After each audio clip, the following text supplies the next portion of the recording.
उमर, आपकी मैं सबसे पहले राय जानना चाहूँगी। हमने माजी में भी देखा है बहुत सी, पाकिस्तान भारत का मामला हो या फिर दुनिया में कॉन्फ्लिक्ट्स, यूएन किरदार अदा करता रहा है। इस मामले के ऊपर यूएन का इंटरवीन करना क्या अहमियत होगी उसकी, और क्या आपको लगता है कि कुछ नतीजा खेज भी हो सकता है? मैं तो कहता हूँ अल्लाह करे यूएन इंटरवीन करे और अल्लाह करे कि इंडिया यूएन पर मान जाए। अगर ऐसे होता है तो ओवरऑल जो कश्मीर का इशू है इसकी सारी डिबेट ही चेंज हो जाएगी।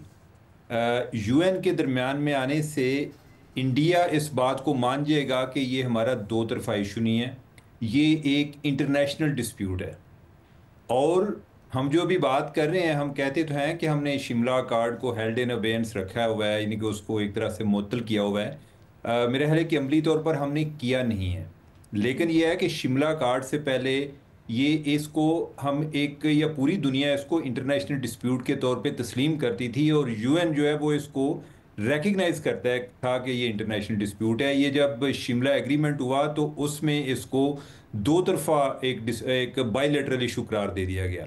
तो तब से जब भी हम किसी इंटरनेशनल फोरम पर जाते हैं, और पाकिस्तान बार बार जाता है, यानी कि हम कभी माजी की भी बातें हैं, कभी हम अमेरिका को भी बोला, कभी जो बाकी ममालिक हैं उनको भी हम कहते हैं जी कि हम, आप हमारे केस में सालसी कराएं। लेकिन आपने देखा होगा कि इंडिया हमेशा इससे भागता है, क्योंकि इससे जो बायलैटरलिज्म है वो ख़त्म हो जाती है।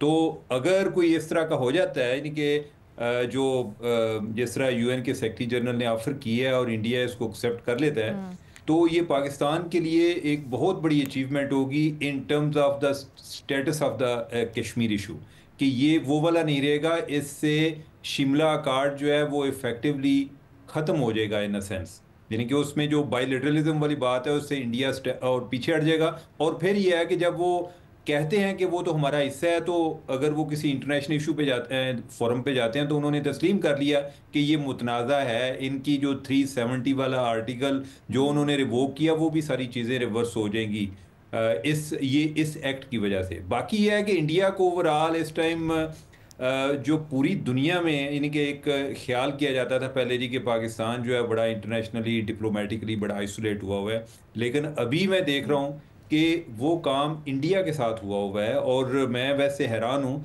कि उनकी मुस्लिम कंट्रीज़ के साथ से भी, यानी कि उनसे भी बड़ी तवक्कुआत थी कि सऊदी अरब जो है हमारे हक में बोलेगा, यूएई बोलेगा, टर्की जो है, यानी कि उनका कोई शिप इधर पाकिस्तान आया उस पर वो गालियाँ दे रहे होते हैं। कोई जो मलेशियन प्राइम मिनिस्टर है उसकी एक उन्होंने कोई एक स्टेटमेंट आई है उस पर वो खफा सही हैं, है। ओआईसी का जो बयान है उस पर वो नाराज हैं। हम्म।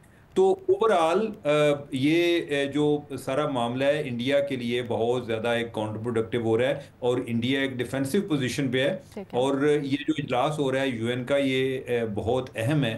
क्वाइट लाइकली कि इसमें कोई बड़ी डेवलपमेंट जो हो रही है, लेकिन अगर हो जाती है तो ये मेरे ख्याल है कि इस क्राइसिस में एक हमारी बहुत बड़ी अचीवमेंट होगी। अच्छा उमर, एक चीज़ ब्रीफली बता दीजिएगा, आपको ऐसा क्यों लगता है कि ये जो सालिसी की पेशकश है, ये अगर होती है तो फिर मामलात कश्मीर तक जाएंगे? क्या ये जो अभी मौजूदा हालात है उनको सेटल या ज़रा सा टेम्परेचर को ठंडा करने के लिए नहीं है, बल्कि ओवरऑल जितने भी मामलात हैं उनको देखेगा? अलीना देखें, अभी तक कितने दिन हो गए हैं, मेरे 10 से ज़्यादा दिन हो गए हैं जब से ये इंसिडेंट हुआ है। अभी तक इंडिया वाले पाकिस्तान पर इल्ज़ाम लगा रहे हैं ना, यानी कि मैं तो कहता हूँ एविडेंस हम्म। तो दूर की हम्म। बात है। जो बंदे जिन पर इल्ज़ाम है, ये कहते ओके। हैं जी कि दो पाकिस्तानी थे, एक इंडियन था, अभी तक ये किसी को गिरफ्तार भी नहीं कर पाए।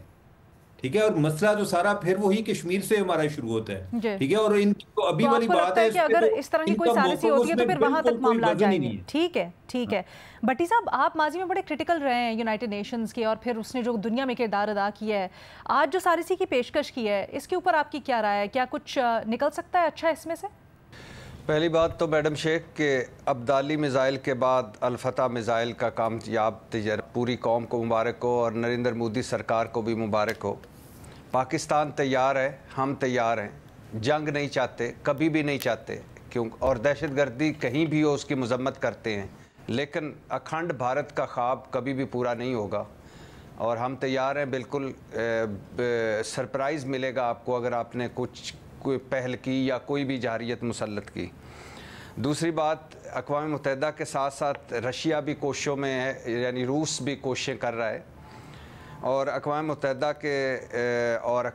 के सेक्रेटरी जनरल जो हैं उनका शुक्रिया कि उन्होंने इस मौके पे एक कोशिश की।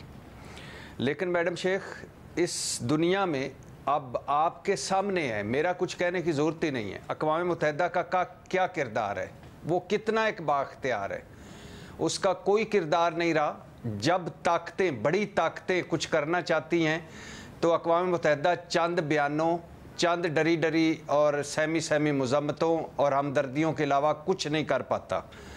मकबूजा वादी, मकबूजा कश्मीर में क्या कुछ नहीं हो चुका, भारत के अंदर जो अक़लियतों के साथ क्या कुछ नहीं हो चुका, गज़ा में क्या कुछ नहीं हो चुका, इराक़, लीबिया, शाम, लबनान क्या कुछ नहीं हो चुका, और यूक्रेन में जो कुछ हुआ वो भी आपके सामने है।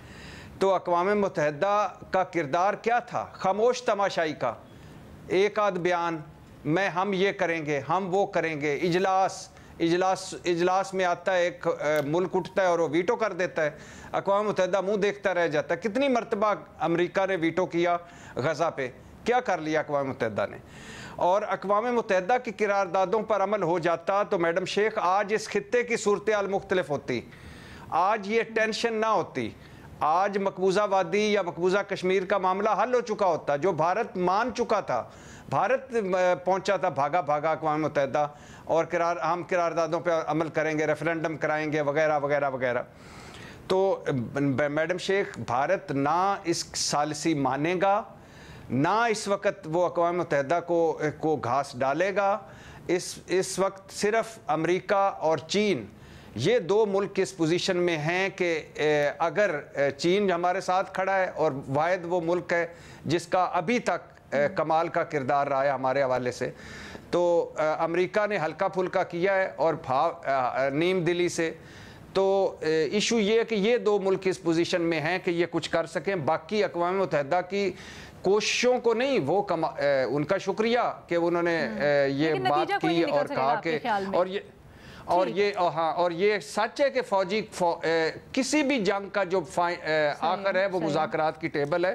फौजी हल कोई हल नहीं, और हालात अगर आउट ऑफ कंट्रोल हुए तो 2 अरब लोगों पर जो जंगी नरेंद्र मोदी साहब की वजह से जंग के साए हैं, मतलब फिर पता नहीं चलेगा कि कहाँ तक जाएगा। और आखिरी बात बिल्कुल सही है, लेकिन वो करवा नहीं सकते। और रीमा उमर साहिबा जी, और आखिरी बात मैडम शेख, हाँ जी मैडम शेख, एक आखिरी बात, अभी उमर चीमा साहब ने कहा ना कि इसमें कोई शक नहीं कि अल्लाह करे हमारी सफारतकारी और बेहतर हो, लेकिन इसमें 2 मेन अहम किरदार है। एक, जल्दी से भारत की कहानी ऐसी है कि उसे कोई ओन नहीं कर रहा, पूरी दुनिया में कभी ऐसा नहीं होता कि बिना सबूत, बिना इंक्वायरी चढ़ दौड़े कोई। और दूसरा, इंडिया का अपना इमेज जो 8-9 मुल्कों में अब दहशतगर्दी करवा चुका है। पुराना भारत नहीं है दुनिया के सामने, अब नरेंद्र मोदी का भारत है, इसलिए कोई ओन नहीं कर रहा। आप क्या कहना चाह रहे हैं? पाकिस्तान की सिफारतकारी अच्छी नहीं है, ये भारत की मिस एडवेंचर या उनके बयानिए की वजह से एडवांटेज हो रहा है पाकिस्तान को?